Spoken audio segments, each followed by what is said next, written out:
Well, good afternoon, everybody. This is BusyWeb's monthly seminar through Constant Contact in conjunction with the good folks at SCORE. You should be seeing a screen that says Social Media 101, the basics of social media. My name is Trigby. Thanks for joining us here today. A couple of housekeeping notes before we begin. Hopefully on your screen now, you should be able to see on the right-hand side as we're in the middle of the screen, you'll see a lovely picture of my dog in front of the St. Paul High Bridge. And then on the right, you'll see a bar that says ask to submit questions. If you have questions as we're going along, I do have my lovely assistant, Jenna, who's along with for the ride today. Say hi, Jenna. Hi. Jenna will interrupt me and ask any questions that you might have so that this can be an interactive and useful seminar for you. We do have a couple of stragglers who are getting in, so I'm going to try and soft shoe a little so that we can start all together as a group. But once again, thanks for joining us. I do want to take a moment to talk about SCORE. It's the Service Corps of Retired Executives. It's a wonderful program. If you're a small business owner, you can get counseling from somebody who is a retired executive and is fantastic in whatever they do. When I was a small business owner, it was a wonderful resource that truly inspired me to help grow my business. It's absolutely free. I'd encourage you to check it out if you don't have one. If you don't like your SCORE mentor, they can get you a new one. But it's a wonderful help, and if you work with them, they will help grow your business. So again, just a little bit before we get started. My name is Trigby. I am the Buzz Development Director here at BusyWeb.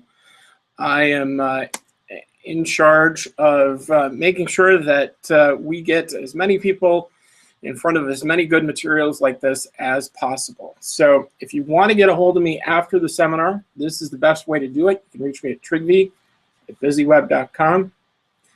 We should probably, Jenna, write 3 or 4 email aliases because my name is so hard to write down. But in case you forget how to spell my name, you can also find us on Facebook at facebook.com/busyweb. You can also reach us on Twitter at @busyweb. So let's go ahead and get started. But before we do so, a little quick plug about who we are and why it's good that you're talking to us, or at least I'm talking and you're listening. We're a full-service digital marketing agency. We're based in Champlin, Minnesota. Woohoo, go Champlin. We are a company that can take a company that has absolutely no logo-ish designs, no branding whatsoever, create a brand for you. We can build you a website, and then we can also, after the fact, make more people look at your website and more people convert from just looky-loos into actual customers. If you have a website, that's great. If you have some social media presences, that's great. But keep in mind, they all need to be working for you. They all need to be actually creating forward momentum in your business. And that's what we can help you out with. So why are we all here today? Well, it's because we know social media is important. Everybody hears at a party or from their grandmother or something, hey, are you on social media? You got to do social media. But it can be confusing. It can be a little bit overwhelming because there's a lot of social networks out there, and it's hard to actually harness that to create some positive forward momentum. And you might not actually feel comfortable using social media. We as a people here in Minnesota are notorious for not liking to talk about ourselves and not liking to share good things about us. Part of our Scandinavian heritage, and it's sort of built into the culture here in Minnesota that we don't like talking about us. But we'll figure out how to do that today. We'll figure out how you can do that without feeling too self-conscious and actually create that forward momentum that I talked about. You're not the only person in the world who needs this help, by the way. We here at BusyWeb talk to people every single day, small businesses, nonprofits, anyone who wants to stand up from the pack and get more followers. So recent surveys we've seen say that 54% of all small businesses and 57% of nonprofits need help with social media marketing. And that's not just creating a Facebook page and calling it good. It's really, what do you do after that? How do you make this a positive influence for your business and create business growth? That's what we'll talk about today. So a lot of times what we hear is it boils down to a couple of different things. Something as simple as, well, that looks really interesting, but I will never truly have millions of fans. That's okay. True story, I know a guy who lives in Israel who for $50 will give you 5,000 Facebook followers. Those 5,000 people will never buy from you. They will never interact with you. They will never actually create money for you. So having a big number isn't as important as having people who will work with you and who will engage for you and further your message. How about this? Using new cool social media marketing tools sounds awesome, but I don't really know what to say. Have no fear. We'll work on that together. We'll make sure that it's easy enough that you can figure out what to say and how to say it and not feel too bad. The converse of actually saying things is to actually hear things and read about what's being said about your business. But do you have the dedicated staff to really do it right? Do you have 4 or 6 people who can answer all those people? You don't need that. We'll work with you and show you a couple of quick tools that will help make your life a whole lot easier. And finally, I hear about new tools and I see new marketing things every day, but I just don't have the time to stay current. So one of the deliverables that you'll get from me today is you will get a plan in place that you can use social media in a way that doesn't affect your time on a great big basis and still be effective for you.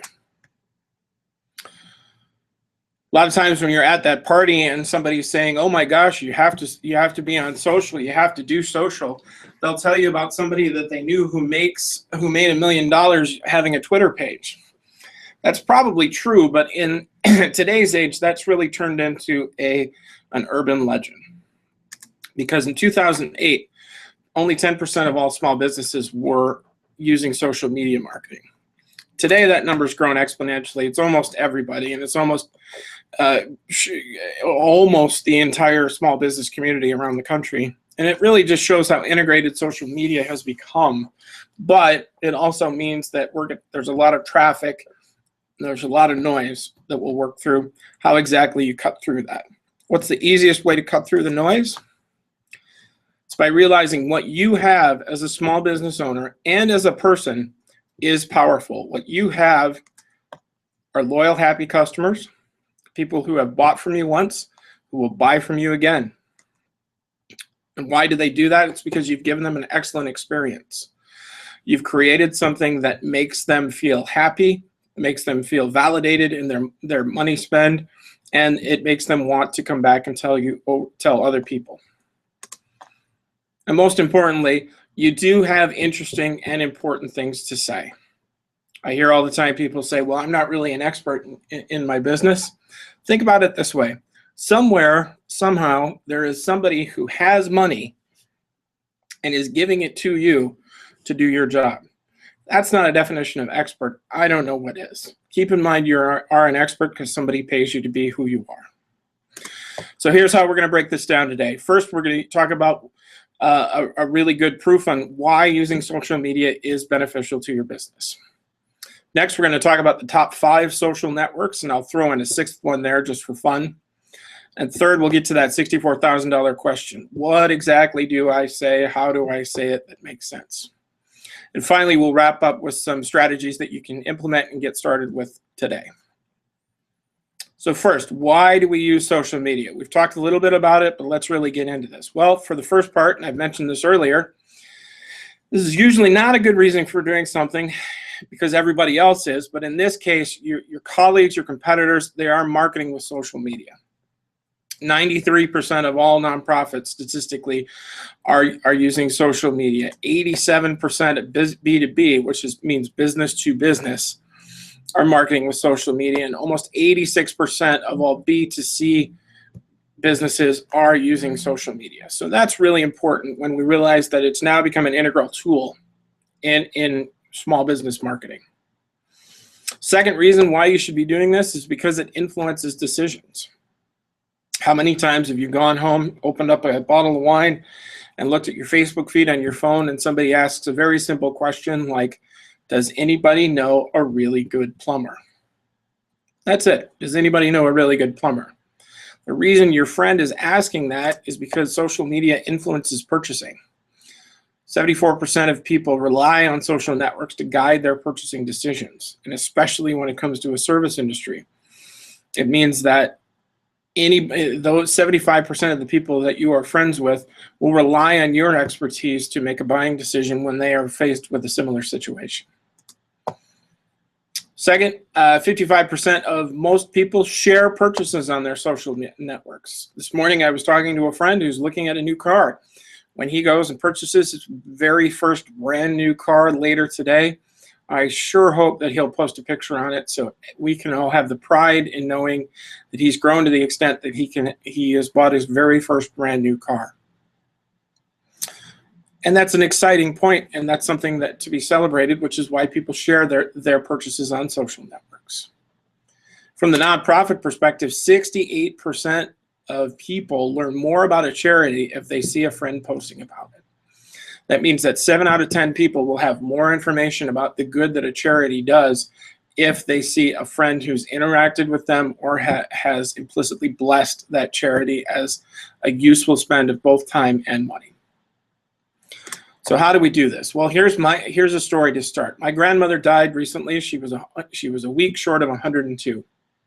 If you want to learn how to live to be 102, she was every afternoon she would go out in her backyard with a pitcher of brandy old fashions, and she and her neighbor Arlene Boyle would share a brandy old fashioned, and they'd talk about their day across the picket fence, and they'd say, "Can you believe how the butcher is shaving the ham so thin these days? And can you believe what the hairstylist did to Margaret Miller? Her hair looks atrocious."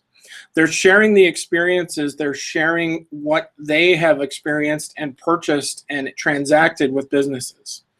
We want to be able to do that exact same kind of thing. So can we do that on a one-to-one basis? Sure, but we don't have that kind of time. So what we want to do is we want to use social channels to amplify our message, and we want to amplify how we're talking about it and how we are presenting the information. The value in social media is to act as a megaphone. You still have to have the great one-to-one experience with somebody, but if you do it online correctly, people will see how well you treat customers and what a great experience you give. So here's the theory behind this. Here's our hypothetical store. You may have an actual literal physical store. You may be working out of your home. You might just have an online store, which is a website. Either way, metaphorically or literally, everybody has a store of some kind. First thing we do when we open a store is we have to provide a wow experience. We have to make our customers realize that we are indebted to them for the customer experience, and we are going to make sure that they feel valued, validated, and that we are enticing them to come back over and over and over again. Tell your friends, if you need something else, please come back and see us because we're here to help. And when we entice people to stay in touch, the way and the methodology in which we do that is we engage them. We encourage them to come back for specific reasons when we're staying in touch, and we know how things are working and how we can best upsell them into new experiences. When we engage people and we entice them to stay in touch, naturally speaking, those people will come back and buy from us again and again. That engagement, if we do it online, drives social visibility. More and more people, hundreds and hundreds of that individual customer's friends will see that you are treating them well and giving them that wow experience. And when they see that, when that customer becomes a raving lunatic fan, that creates new prospects for you. And ultimately, it starts with providing a wow experience, and realize as we look at as we look at this diagram, the social visibility and the social part comes in very, very, very, very later. The old school approach of treating people well and enticing them to come back is where you need to start. The social visibility part will act as that megaphone, so when you do that, it will help grow your business. So we talked about why do you use social media. The next step is, well, where do I say it? What do I talk about, and how do I talk about it? So we'll go through the top 5 social networks. Actually, I'll throw in a 6th just for fun. So where do we talk? Generally speaking, statistically, there are a lot of new social networks that pop up regularly, pop up all the time. Everybody wants to recreate Facebook. But to start with, for today, let's talk about the top 5. Facebook, LinkedIn, Twitter, Pinterest, and Instagram. Statistically speaking, these are the top 5 most trafficked accounts. YouTube is part of a couple of different things. We're not going to talk about that today. Instead, what I'm going to encourage you to do is look at Google+. And we'll throw that in on the end. But to start with, we're going to start with Facebook. Facebook is my favorite because as people know that I work in social media, they say, well, isn't Facebook dead? Aren't the kids today not using Facebook? And I say, yes, absolutely. And that's okay. And that's great because kids don't have any money. But the fastest growing population on Facebook are adults over the age of 45 and 50 because they want to be able to follow their grandkids. They want to be able to interact with their grandkids. So Facebook, while it's losing the youth market, does have an exploding market of retirees, which is great because as we're looking at identifying what our ideal customer is, having people with lots of free time and disposable income really needs to be the appropriate start. So Facebook's primary audience is just about everyone. People who are on Facebook are looking for useful, interesting, and informative content, meaning that in order to engage with them, they have to be enticed to join something and actually view something, because it's a constant feed and constant stream of information from brands and companies and their friends, all of which are sharing information. What's the best thing to share on Facebook? It's really anything. Text, share videos, share photos. It's anything you want to reach a large audience. Facebook is the place to be. Who is this mostly used by? It's primarily used by B2B, B2C, nonprofits. Really, anybody across the board is going to be using Facebook to their benefit. So let's move on. Let's move on to LinkedIn. LinkedIn is a great business-oriented tool. As I was coming into social media, it was often referred to as the Facebook for grown-ups. But since the collapse of 2008, the economic collapse of 2008, there was a long period in which LinkedIn was overrun by people who were wanting to do one of two things. Number one, try and sell you something, or number two, try and entice you to give them a job or recommend them for a job.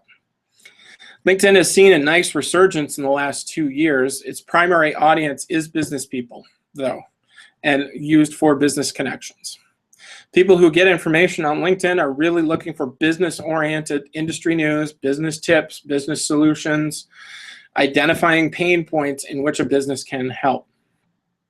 And it's really best for sharing thought leadership. What exactly does thought leadership mean? I talked earlier about how you truly are an expert because somebody gives you money for doing what you do. In doing so, you are a thought leader because of that. And sharing your expertise is what's known as thought leadership. Primarily used by B2B audiences, it's pretty difficult if you're trying to sell something to get anybody to take you real seriously on LinkedIn. So I'd encourage you not to use that if you're trying to entice a specific customer. Next, let's talk about Twitter. Primary audience for Twitter is really young adults, people under the age of 30. The reason is because the nature of Twitter is by nature something that will go in one ear and out the other relatively quickly. Best way I can explain Twitter to you is imagine 5 million people all in a field, all talking at the exact same time. There are methods in which you can use to find groups in that 5 million people who are talking about the same thing that you are and have the same interests that you are. That's the value in Twitter, is actually being able to listen in on those conversations when people are talking about similar things to your business. People on Twitter are looking for news, they're looking for trends, they're looking for updates, they're looking for up to the second update on Twitter. Best thing that you can use Twitter for is sharing original and curated content so that you can be thought of as a thought expert and try and entice people to keep eyes on you. The best market for Twitter, the best people who should be using Twitter is if you run a B2C company or you run a nonprofit, Twitter is a great place to be. It's pretty difficult to use Twitter in a B2B environment and really actually see any hay out of it. So let's move on to Pinterest. Pinterest is a really fun social network that was primarily used to start to trend mostly to women, where they would share crafts and recipes and the like. And since that point, it's actually grown a lot farther. If you're not familiar with Pinterest, it's the same idea as a bulletin board outside the cafeteria in high school, where interesting things will get posted to a specific person's board, and that's what you get as a user. Is you get your own board. You can pin things to it that you're interested in, thus the name Pinterest. And that particular board can be followed by multiple people. So it's implicit in thought leadership. It's implicit in the idea that there's a trust factor, that if you know somebody or a company that you trust, you will by and large follow their board. So the primary audience for Pinterest is still kind of women and foodies, but it's since moving from that into more of a general audience. People on Pinterest are primarily looking for things to do, either recipes, purchase things, they're looking for products, they're looking for tips and hacks to make their life better. The most important thing I can tell you about Pinterest is it is primarily a visual medium. So if it's difficult for you to express what you do in a visual medium, that is going to be difficult for you to be able to share that information on Pinterest. I'll give you two examples. One of the people that we are working with here is a speaker on health and safety issues for hearing, and I think she's part of the audience today. So if she is, hi Monique and Ross.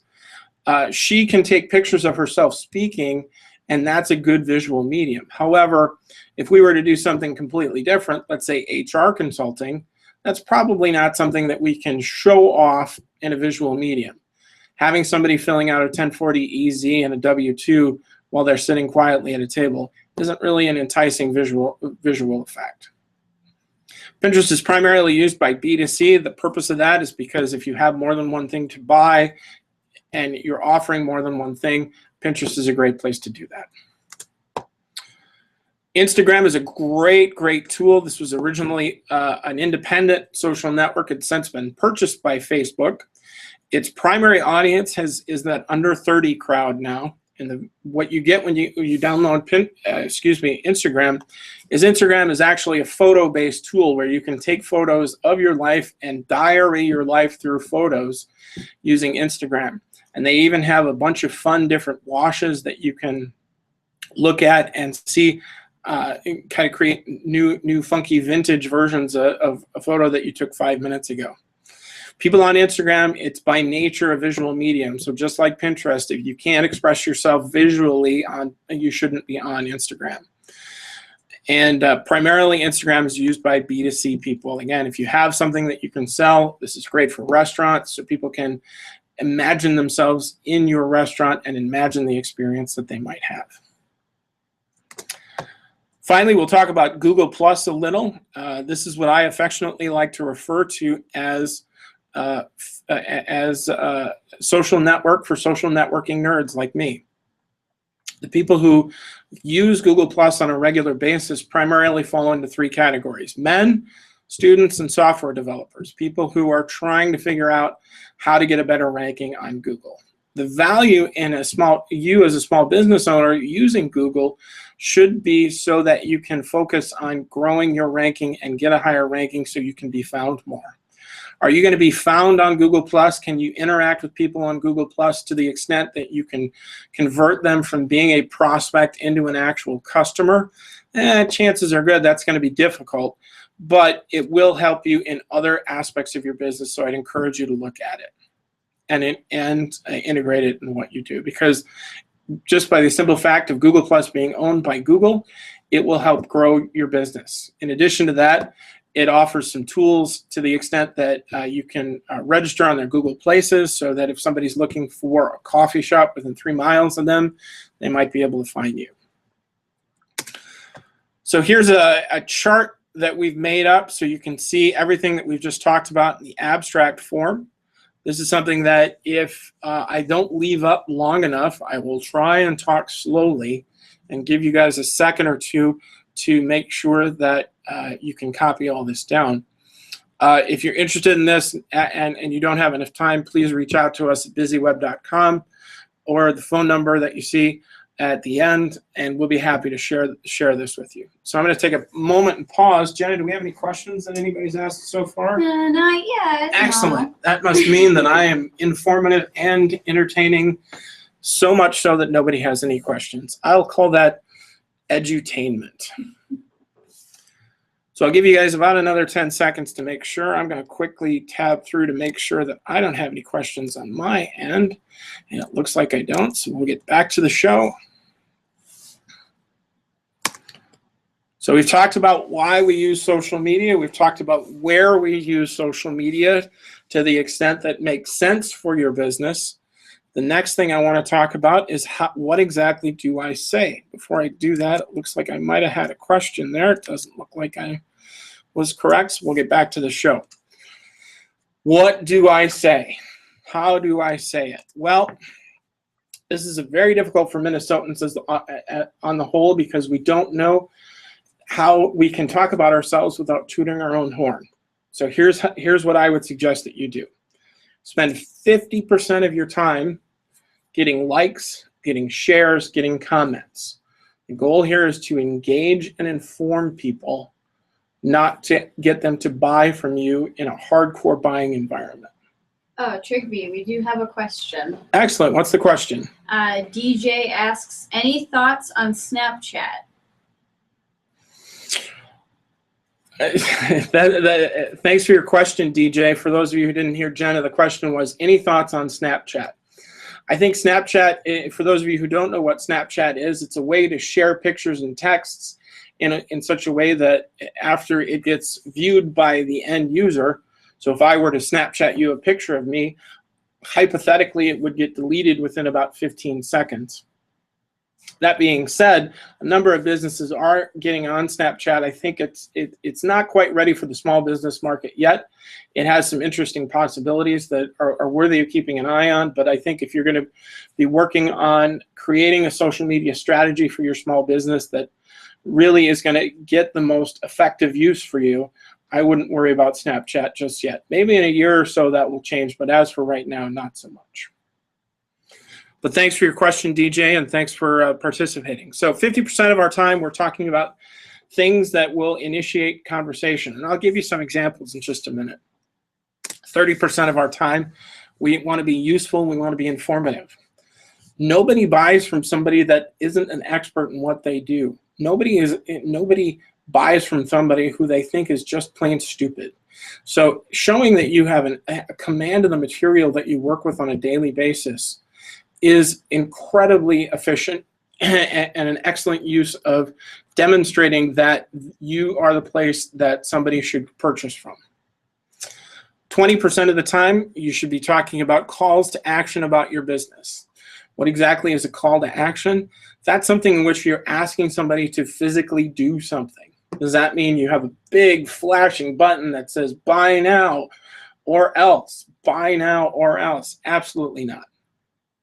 You should be imprinting on your potential customers to take little insignificant actions that will, over the course of time, grow trust, and then when you do ask them for their business, they will be more inclined to do so. So what's an effective call to action? Something like click here to read more information, or please share this with other people. In doing so, you are asking your audience to do something, but it's fairly benign. It's not something that's challenging. It's not something that will take a lot of bit of time for them, and it grows trust. So what are some good examples of the 50% rule? Here's one from Constant Contact. Fill in the blank. I am thankful for blank as a small business owner. I know what I'm thankful for as a small business owner, and I know what other people are thankful for, but this is a way in which I'm trying to lower the aggressiveness that comes into the sales model in this day and age.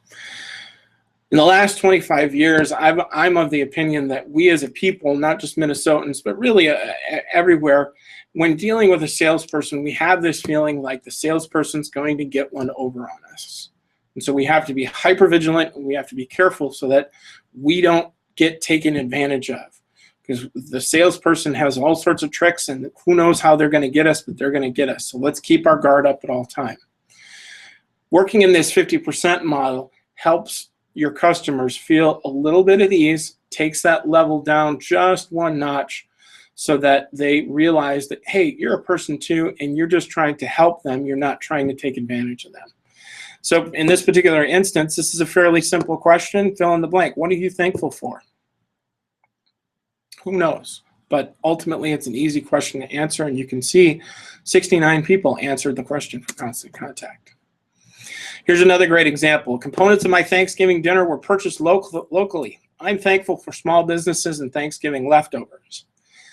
This is a great piece of entertaining, cartoony, I guess, but there's also the implication of what exactly are you thankful for, and who exactly are you thankful for? And you can see Charlene's comment there where she tells people where she bought her turkey.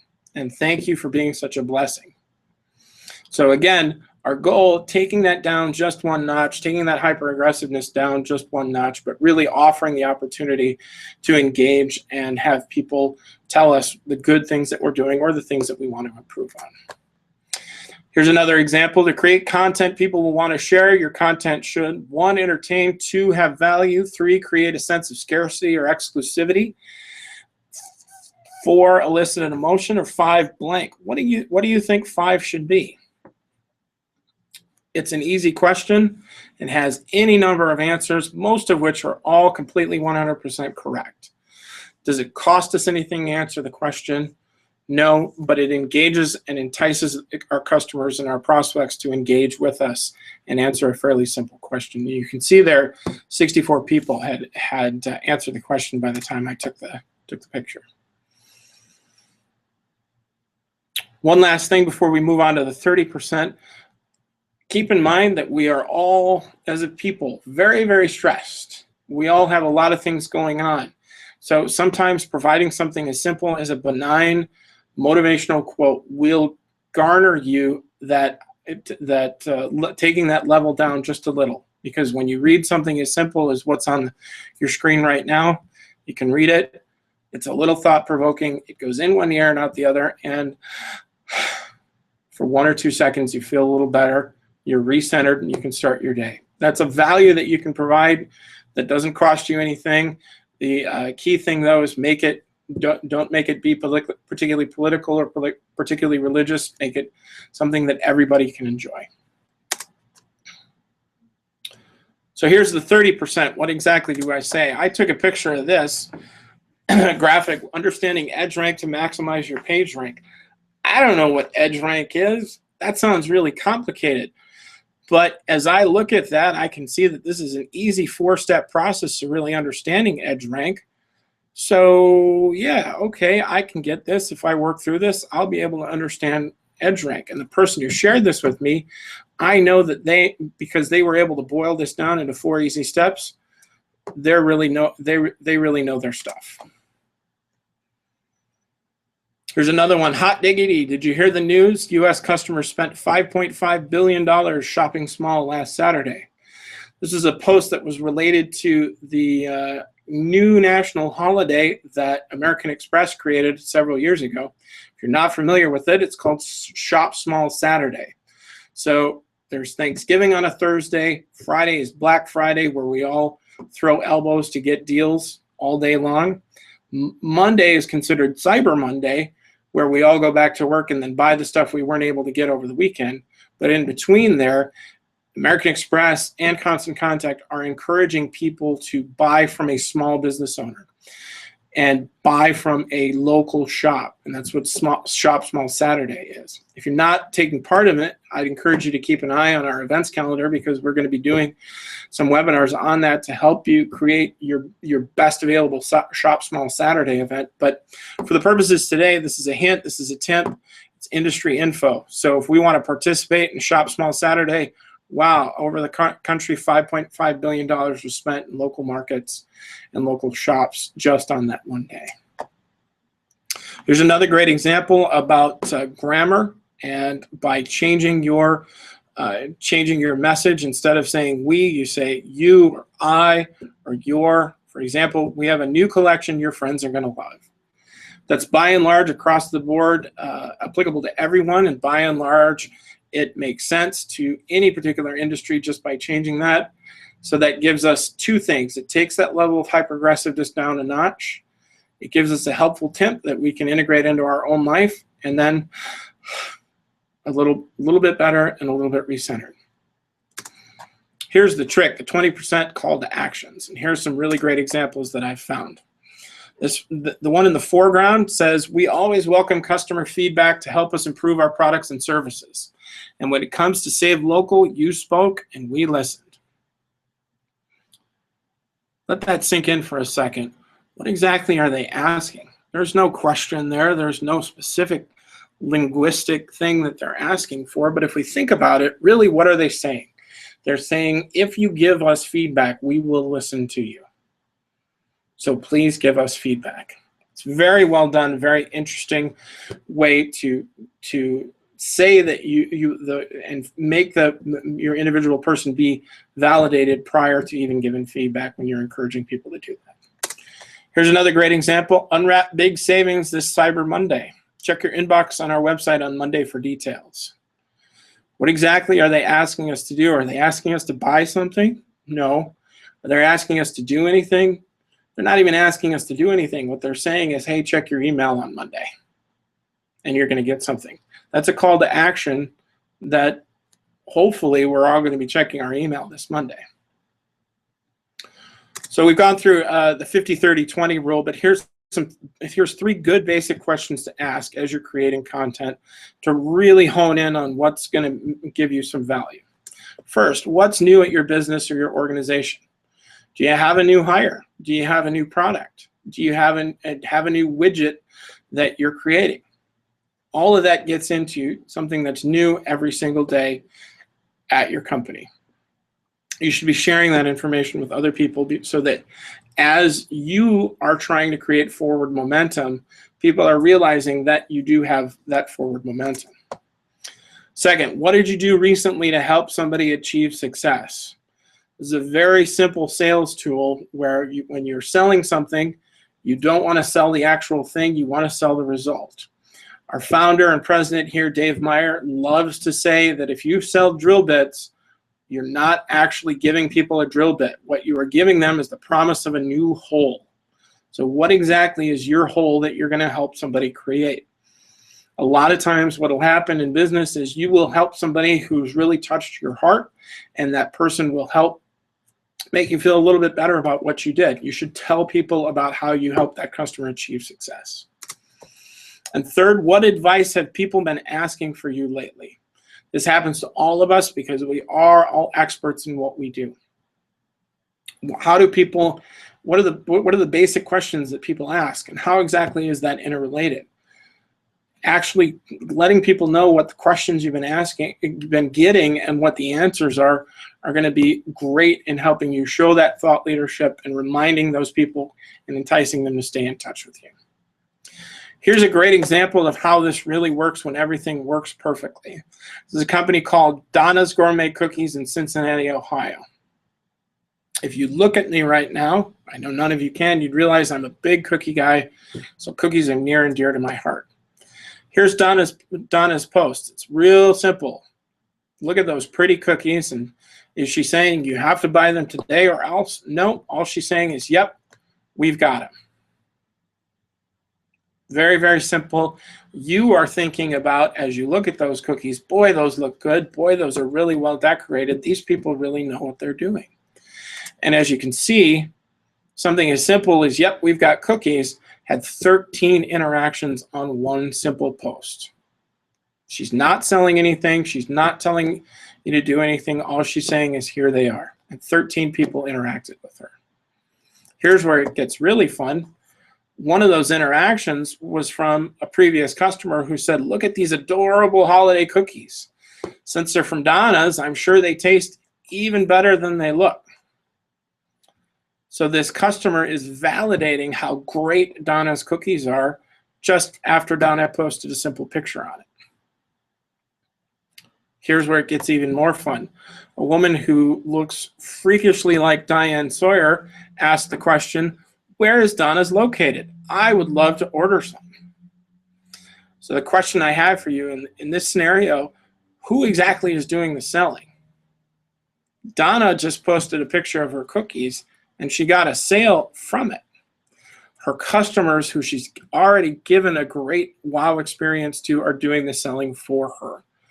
By validating that, yes, these cookies are really great, her friend, who again looks weirdly like Diane Sawyer, is saying, I want to buy some because you said they were great. Not because Donna said they were great, because you said they were great and I trust you. That's how this works in a perfect world.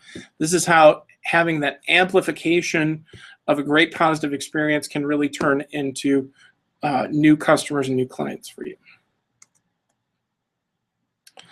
So we've talked about why social media is important, how it drives decisions.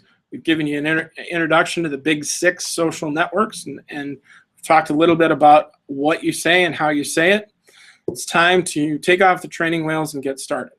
But, oh man, how do I do that? Well, the first thing I'd recommend is start with Facebook.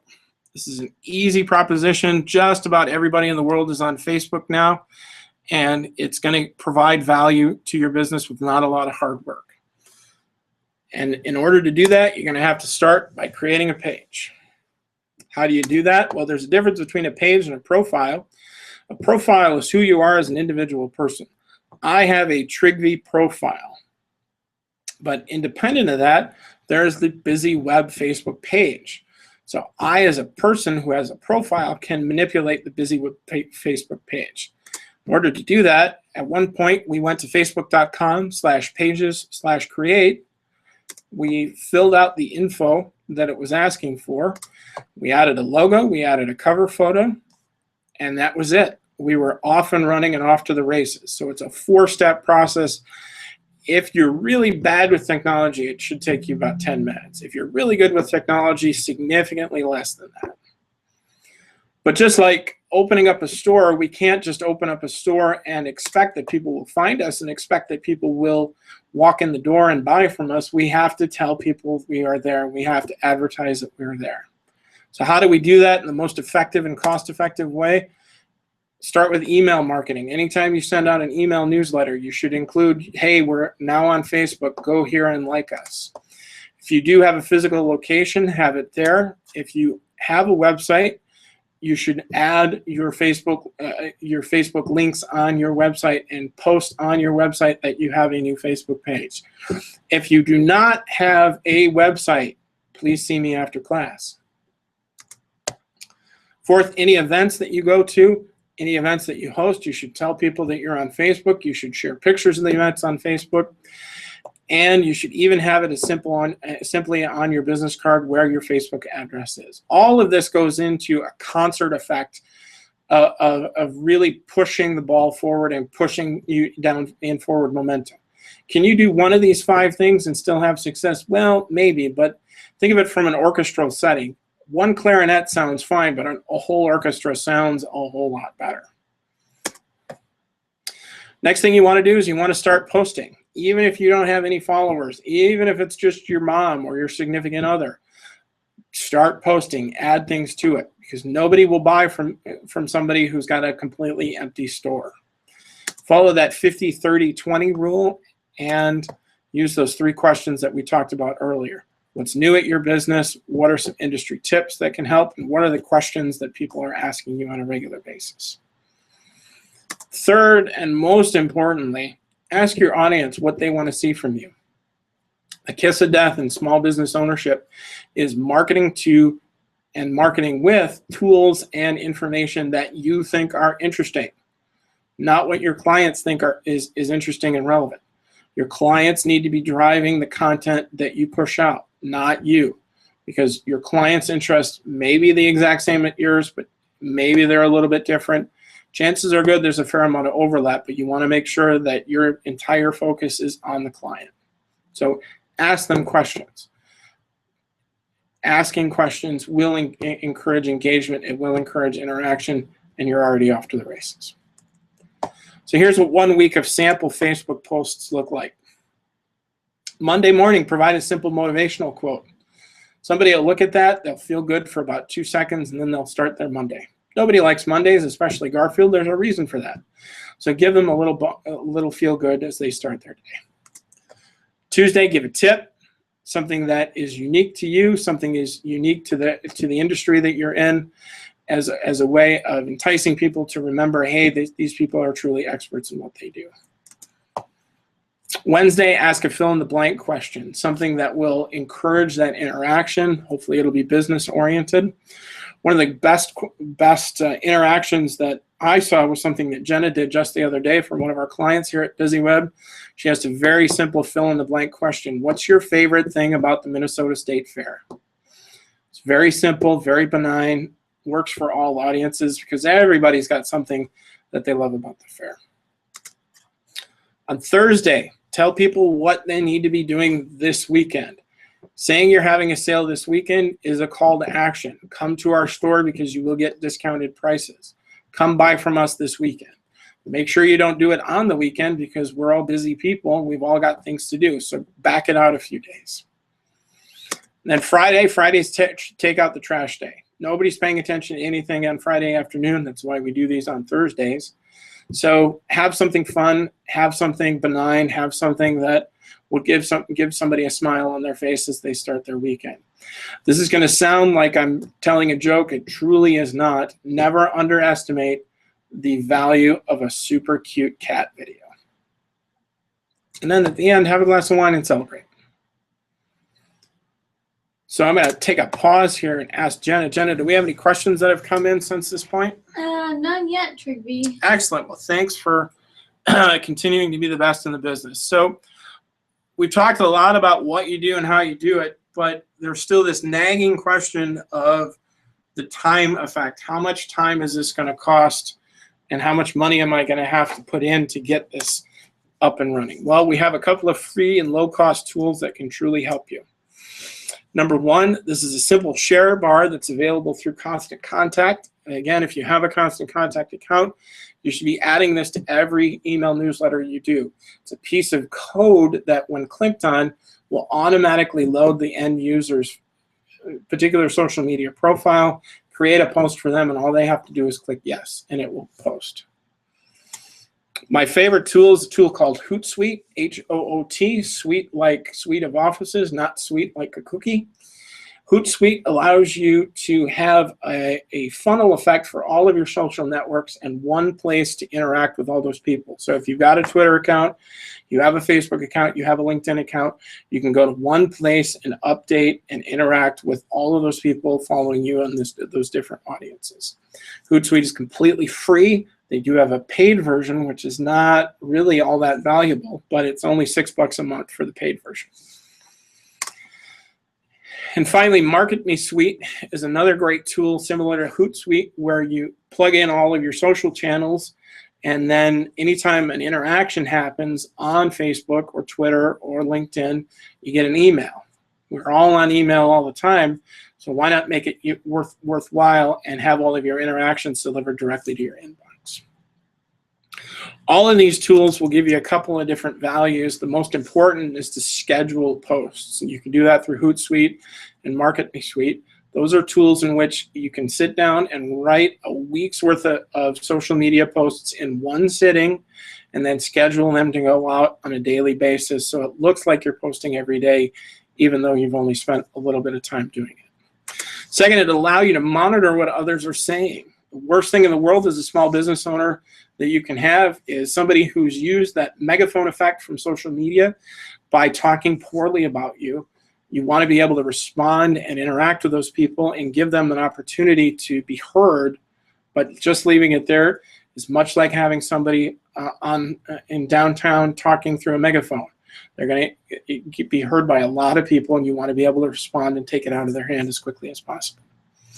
From a time perspective, I'd recommend you spend about 3 to 5 times a week, no more than 20 minutes at any time using these social channels. In doing so, you're going to imprint on yourself to do it on a daily basis, usually the first part of your day, and that's it. You don't have to be spending hours at a time on this. Just doing it for 20 or 30 minutes a day is going to be plenty. So how do we get more followers? How do we avoid going to my friend in Israel and getting a big number that isn't actually valuable? Here's some good tips. First of all, follow your customers. Those are people that have already bought from you, you already have a relationship with. Figure out why, figure out what they like, figure out who their friends are. Engage with them, make sure that you are remembering who they are and remembering who they are interested in so that they can remember you. Second, add social links to everything. Everything. One of the common places that people forget to add is in their email signature file. Every single marketing campaign you do, online or offline, should have social links on it and offer specific deals and offers on individual social channels, which I'll talk about in just a sec. But finally, make sure that it's as easy to share as possible by integrating nice little code snippets like this. So if your end user wants to share this piece of information, all they have to do is click a button. It's that simple.